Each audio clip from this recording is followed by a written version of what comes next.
สบายดีสบายดีท่านผู้ชมเนาะต่อจากคลิปอีพีที่แล้วพี่น้องเนาะที่พวกเราได้อนามัยตั้งแต่พูดมาพี่น้องเนาะมาตอนนี้ก็เริ่มอนามัยพูนไปต่อให้มันสุดพุ่นไม่ต้องมีเอาผ้ามาช่วยกันไว้ได้ทางอนามัยช่วยกันไว้โอ้ขี้คานเจ้านี่นะได้นะเวียกเบาๆหนึ่งช่วยกันโอ้เบิ่งพยายามรักษาต้นไม้เยอะไว้เด้อต้นใบเตื้อยกระจงไว้เอาอย่าซ้ำนี้บ่ซ้ำนี้ไปพุ่นก่อนเอาไปพุ่นก่อน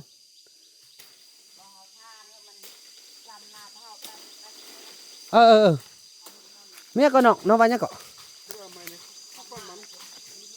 เขาฟัดมันเนอะสร้างมันเอาอันนั้นไม่ออกก็ได้แล้วมันเกียงได้มันพออมเฮือนเฮานี่มันยันมันยุ่งนะ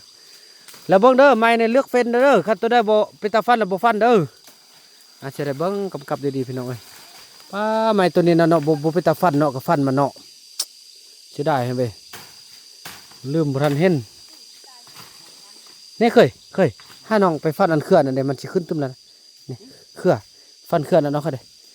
กกบุญกกยังเอาจงไว้หมดเด้อแป๊บเดียวงานอันอีกแล้ว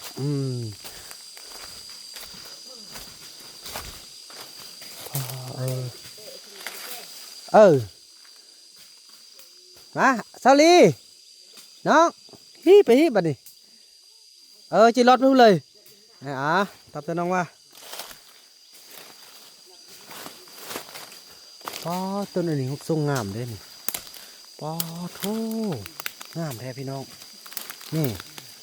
ป้อถูกหักอยู่ถึงผีไหมน้องงามเด้เนาะเสียดายไปปลูกอยู่บ้านเด้โอ้ครับแน่แป้นแล้วก็ยุ่งกับบ่มีบ้านี้น้องส่งอันนั้นฮาสติกหักอนามัยเนาะ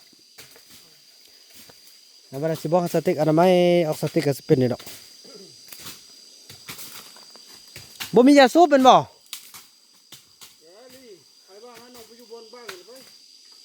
น้องไปอยู่บนบ้างไปเยอะ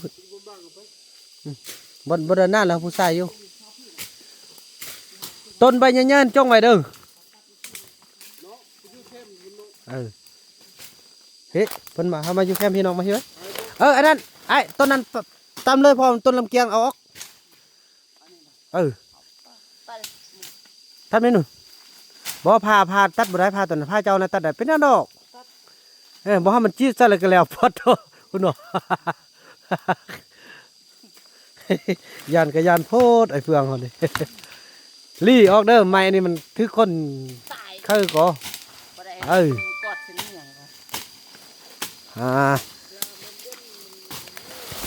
จ่อว้าดอกเลยลมคุณพาคุณอยู่ห้าน่ะเอาแล้วปลาทุ่มแมงแข้งนี่นี่แบบตัวมันกินมากแล้วจงไว้หมดหน่วยเนี้ยก็จงไว้หมดเด้อแบบนี้เนี่ยไหวคือกันพาไอ้คุณอยู่คุณน่ะไอ้คุณมีแล้วนี่ไอ้คุณทางมาละนี่อันนี้นี่จงไว้อันเอามากมันนี่มาเกยเนาะแล้วบ่ต้องพากันจูดเด้อจูดมันยันมันขึ้นไฟไหม้ขึ้นเฮือนเด้อฟ้ามันเปื่อยเองแล้วก็ดึงเอาฟืนเอายังก็ได้นี่นะอันนี้สามัคคีจากคนนึงก็แล้วเฮ็ดคือเฮาเฮ็ดส่วนแม่นผู้ไปผู้คัดนี่ไอ้โตจะจับมันจงไว้หมดเด้อต้นไม้ต้นหญ้าน่ะจงไว้เด้อเอาบ่ปอมหมดได้บ่นึงให้ก็ฟันให้แหละเครือแท้จงฟันหมดอันนั้นบ่ฟันอันนั้นน่ะจงไว้ต้นไม้หญ้าเฮาจงไว้ห้อมออกมันฮ้อนคุณยาเนี่ยแม่นไอ้คุณฮอดบ้านนอนเฮือนไอ้คุณเฮือนเนาะทั้งงูเบิ่งผู้ใดเอางูมาไว้นี่โอ้ไอ้เฟื่องจะเอางูทิ่มนี้วะโอ้ไอ้เฟื่องพ่อไอ้เฟื่องจะเอางูมาทิ่มนี้เนอะน่ะเจ้าก็ไปทิ่มมือโอ้สุพรว่าเม่น บ่ทิ่มเด้อบัดนี้เด้อ ทิ่มอยู่เทิงนี่น่ะ เว้ยเทิงหายังนี่หมอหนึ่งนี่ โอ้มันลงแล้ว ว่าไป มันทันตายไปพี่ก็ เถอะหน้าเราไปทิ่มใกล้ๆเอาโอ้นี่ๆก็ซับก็ใส่หุ่น พูดมาหลังกลาง ตำ ไปทิ่มไกลเลย ตำเฮ็ดซะเซาลี่ตินี่ๆในหัวบอลเซาลี่ซ้ำ บ่แม่นโอ้บ่แม่นได้มันนั่นบ่แม่นได้อยู่นี่คือเสื้อพี่โอ้บ่แม่นแล้วอันนี้โอ้มันลงมาแล้วมันลงมาแล้วนี่มันไปใต้ดิ จ้ะน้องเบิ่งอันไหว้นี่จงไว้เด้อบ่ต้องฟัดเด้อยอดบุญคือกันยอดบุญแม้แต่เบิ่งก็บ่ต้องรีเด้อบ่ทางนั้นแขกสิมาเด้ทางแขกมาบ่ได้ ไปทิ่มพู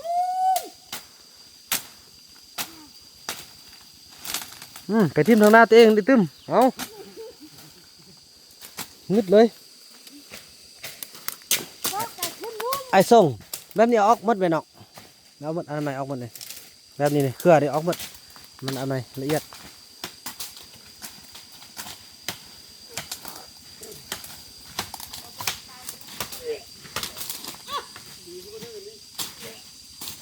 มิ้นเนอะ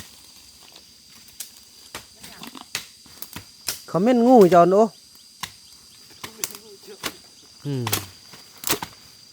พระมิ้นเดโอสุพอเลย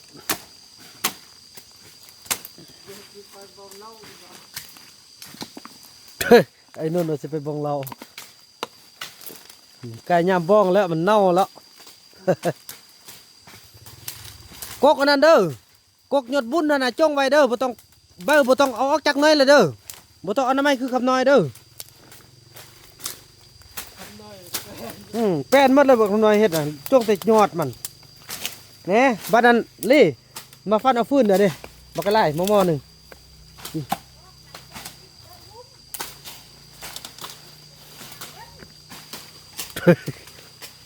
เน่ฟื้นบุญบุยักเนาะโยมบนนอนหนึ่งเนาะทางก้อนพาฟันดอกอันนั้นแล้วเขาบอกเด้อต้นไม้นะระวังเด้ออย่าสุฟันเด้อต้นย่างนะเด้อจงให้แด้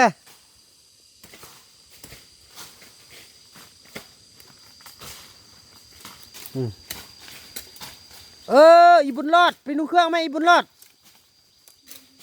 ป้าถูกมันบ่มันกองจับได้แล้วพ่อเมื่อกี้นี่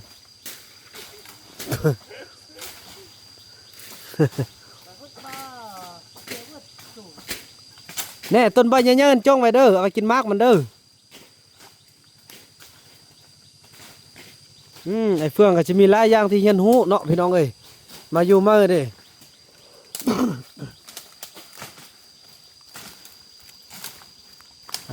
ผับแบบนี้ก็คักแท้เฮ็ดเวียกช่วยกันนี่โอ้ฮอดส่วนยอดบุญยอดไหว้เฮาแล้วบาดนี้ทำมันเยอะมันเป็นมากก่อนเนาะไอ้คูณเนาะ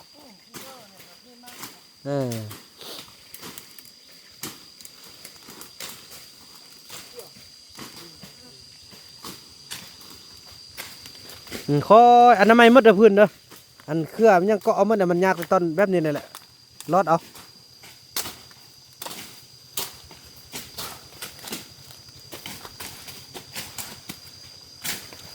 เครือเขาห้อนี่ก็สำคัญเด้อต้องออกมดเด้อฟันมดถ้าบ่ฟันแล้วมันนี่เครือเข้าเนี่ยออกหมดแหละ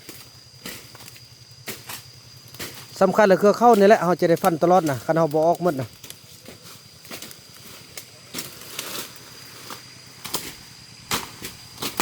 เนี่ยก็สะอาดมาแล้วเด้บ้านนี่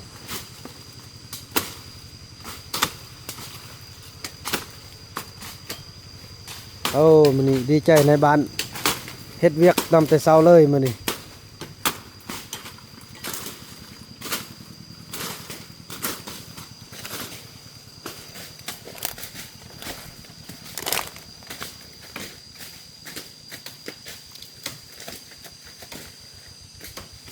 อ้าวซ้อมผู้เมียไปซะคือว่าบุดินบนนวลยังเป็นภารกิจกลางเว้นติน้องลี่อยู่ซาอยู่หันเด้อเอาคือบุริยินเสียงฟันเอิดยัง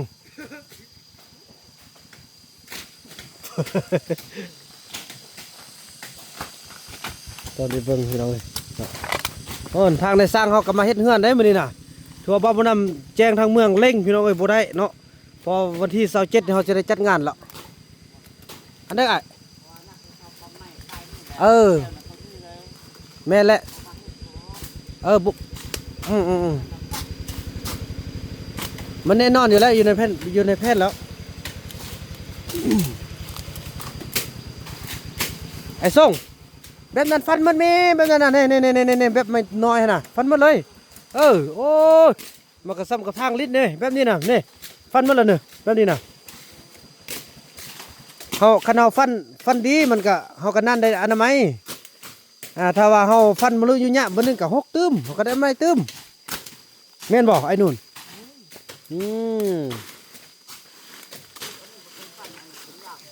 ตัวใด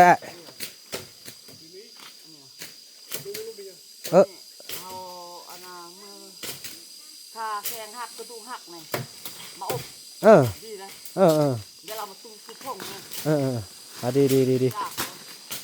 หมอดแค่นี้เน้นเด้ออันกกบุญเด้อแม้แต่เบอร์ก็บ่ต้องตัดเด้อ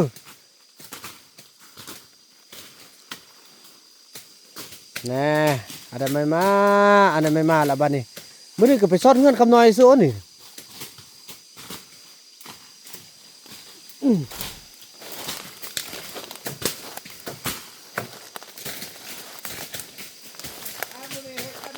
โอ้ตั้งแต่เช้าเลยมื้อนี้น่ะ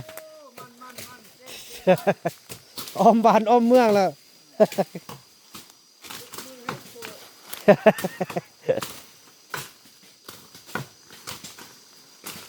โอ้น่าฮักแต่อันกกบุญเนี่ยพี่น้องเอ้ยเนาะน่าฮักหลายโดยโกนี่ก็จงไว้เด้อเด้อโกนี่จงมันกกมีหยังวะกับมันงามๆเลยจงไว้เพื่อเฮามันห่มในตัวหน้าคันเฮาแป้นหมดเฮาได้อนามัยตลอดเด้ถ้ามันเป็นอันบังหญ้าเด้นะ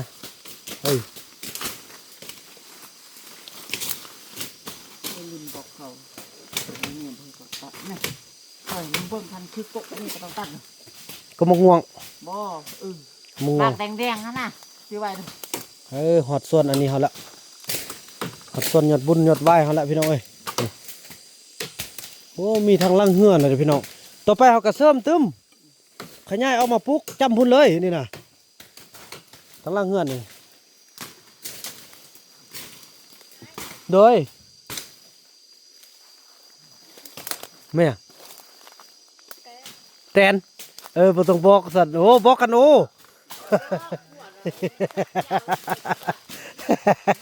เพิ่นสั่งยอกคว้าเพิ่นได้มักไฟจงเด้อน้องเด้อกูมักไฟอ้ายแตนบ่ซั่นน่ะบ่ได้โอ้บอกกว่าเด้อนี่เครือเป็นหยังนี่เนาะมันนึมันล่วงมันล่วงนี่กกนี่พัดออกเลยเนาะนี่กกอันนี้น้องฟันเห็ดยังอันนี้บ่ฟันมีกินมากโอ้นี่นะเด้อเธอหน้าบ่ฟันเด้อคอยพัฒนาไปเนาะบางทีเราก็บ่ฮู้อันนี้เนี่ยเนาะแบบนี้ฟันออกมันเด้อคืออันนี้เด้อนี่ฟันออกเมื่อแล้วจงแต่กกบุญกกไหว้นี่จงไว้หมดเด้อนี่ต่อไปนี่เป็นป้าบุญอยู่พี่แท้เนาะป้าบุญป้าไหว้ไม่ใช่เน่บับไรเป็นท่านเพิ่นว่าไปบอกอันสาลีว่าบ่บอกให้งับพวกเพิ่นได้เน่แล้วมื้อนี้พอแต่บ่แล้วเต้นงับเพิ่นอยู่พุ่นเดี๋ยวบ่ยอกกันนะยอกเป็นแท้เด้พี่น้องเอ้ย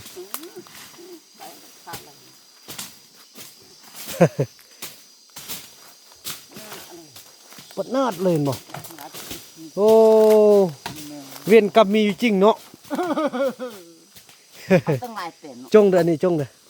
ไอ้กงนี่จงพยายามต้นได้ที่ว่าเป็นหุมหาเลยจงเนี่ยยอดบุญเขาก็เริ่มงามแล้วเด้เป็นหุบเป็นหางอันนี้ต้นอันค่อนแค้นกับจงไว้เด้อนะเป็นหุบเป็นหางแล้ว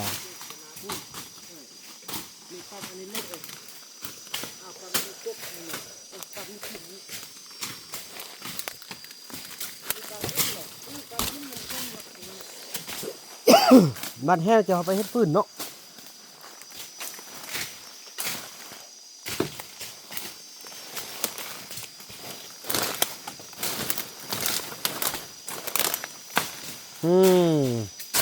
เนี่ยอันนี้มันก็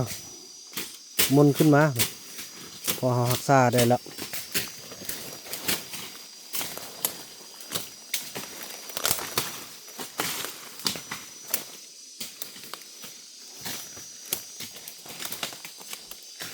เลยนกกำลังเอาไปซื้อยาสูบให้เด้อลืมบอกแต่เช้าเนาะลืมเด้อว่ะ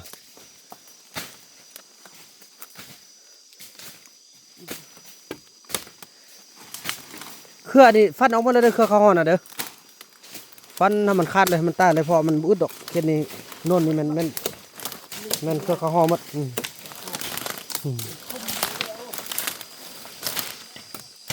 โถเช่นนี้นี่หมดสิเปื่อยหมดแล้วแหละ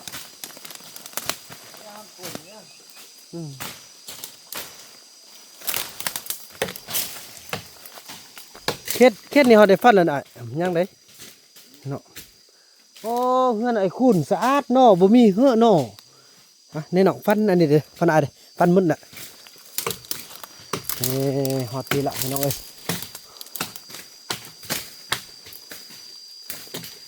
เอาเบิ่งบ่นานสิเฮาจักเขาตัดหรอกพอเขาจะได้เอาขึ้นไปตัดตัวนี้อยู่เห็นละมีแต่อนามัยนี่แหละไอ้เจ้เขาจะเอาจักตัดเอา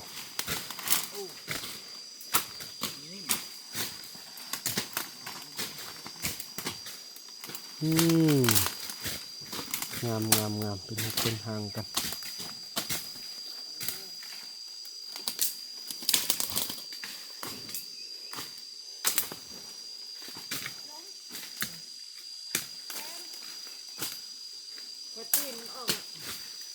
เต้นบ่มีแล้วมันขึ้นมดแล้วพ่อพี่น้องเป็นส่วนหยดบุญหยดไหว้เขาได้นี่นะคนน่ะงามงา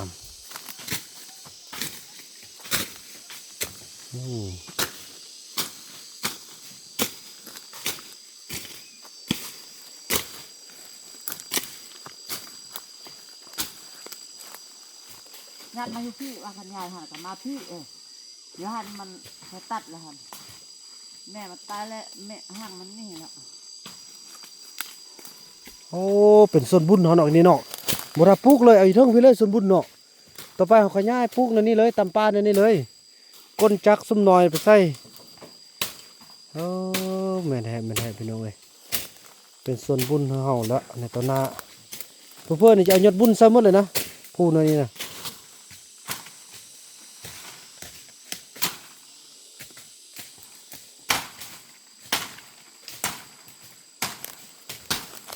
กกอันนี้นี่จ้องไว้ได้เด้อเนี่ยมันจะเป็นตัวแทนของต้นอันนี้พอเราเอาใส่มันห่มเลยในตอนหน้าพอเราแป้นมัดมันก็จะได้ฟันตลอดนั่นแหละซะเนี่ยเป็นบ้านเป็นเมืองกันเลยเด้พี่น้องเอ้ยเนาะดีอกดีใจกับข้าเจ้าเนาะ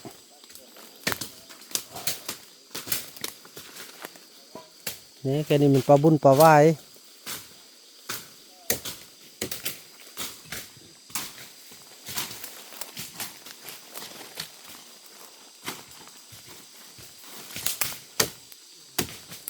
บอกบาดเป็นจะได้เนาะบ่ได้ไปเบิ่งเนาะดีแล้วนึกใครน่ะเอายาให้กินสุนันหรอมีเอฟซีหลายท่านเป็นห่วงพี่น้องบาวาดเนาะแล้วเวียกก่อนสิเข้าไปเบิ่งพี่น้องเอ้ยเขาได้ฮู้ได้เห็นกันแล้วก็ได้ช่วยกันแล้วพี่น้องเนาะเอายุกเอายาไปให้กินมันเพื่อจะไปซ่อนให้เขาเจ้าต้มยาพื้นเมืองกินก่อนพี่น้องเอ้ยถ้าเขาจะเอาชีวิตรอดอยู่ในป่าเนื้อจังไดเราบ่ตัวจริงเนาะบางทีซ่อนเขาเจ้าสว่าเอาชีวิตรอดอยู่ในป่าสว่าบ่อยากออกมาซะเอาอันใดก็พออันใดเนาะเราบ่ตัวจริงก่อนพอพี่ละพี่น้องเอ้ย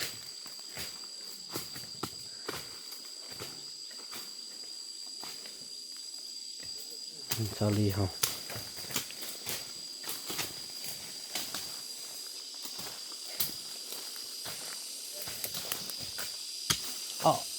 อ๋อชาวลีไปฟันเห็นยังกกอันนั้นน่ะตั้งจ้องไว้ไปฟันตายเสียดายอย่าฟันไล่แม่น้องฟันไล่มันก็มืดก็ ฮอนได้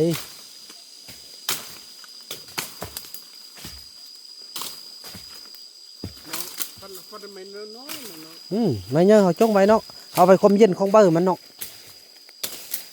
พอในต้นหน้าต้นอันนี้ก็จะลมหมดแล้วนี่ต้นอ่อนนี่เห็นบ่อันนี้ก็ยังลมแล้วเนี่ยงามแล้วดิลีเห็นบ่โป่งขึ้นงามแล้วเนาะตื่มอีก2 ปีได้กินแล้วเนาะบ่ถ้าไปตัดอยู่ให้เสนาอันนี้ก็ได้แล้วเห็นบ่คุณพี่น้องกำลังเติบโตเนาะอืม กันเขายัด อันแต้นนะ แต้ม พี่น้องเอ้ยเนาะถือว่าคลิปนี้บ่าวนำขออนุญาตจบคลิปกันเพียงสำนี้ก่อนพี่น้องเอ้ยเนาะแล้วก็พบกันใหม่ในคลิปต่อไปพี่น้องเอ้ยพอจะได้ไปเบิ่งในสร้างแนะนำเบียกอย่างต่างแล้วก็จะได้ขึ้นไปเอาไม้ตัวนี้ลงแล้วเนาะหลังจากที่พวกเราได้ทางนี้มันสำเร็จก่อนถือว่าคลิปนี้บ่าวนำจะขออนุญาตจบคลิปกันเพียงสำนี้ก่อนแล้วก็พบกันใหม่ในคลิปต่อไปเนาะคลิปนี้บ่าวนำขอกล่าวคำว่าสบายดี